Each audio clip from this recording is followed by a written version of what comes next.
D'ailleurs, dans un moment de lucidité remarquable, lors du sommet de chefs d'État et de chefs de gouvernement, dimanche, lors du sommet européen au chevet de l'Ukraine, Emmanuel Macron euh, avait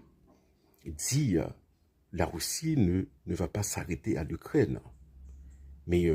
next, ce sera la Roumanie ou voilà n'importe quel autre territoire qui historiquement a été un territoire de l'Empire russe ou de l'Union soviétique. Macron ne disait pas cela pour faire peur aux Américains, pour les voilà pour les forcer d'accepter de continuer de donner de l'aide militaire euh, à l'Ukraine. Mais il disait cela parce que, comme je l'ai dit auparavant, les Européens ont, pour avoir vécu la guerre sur leur propre sol, voilà, ont une sensibilité euh,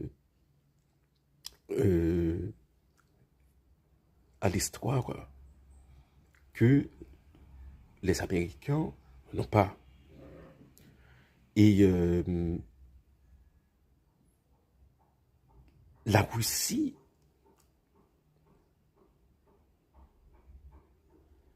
a priori, cette guerre n'a pas de sens, hein, parce que bon, voilà, les Russes ont perdu au moins 200 000 soldats, plus que l'Ukraine. Et Poutine, c'est un autocrate, mais il est vraiment populaire en Russie. On peut se demander pourquoi est-ce qu'un président qui entraîne son pays dans une guerre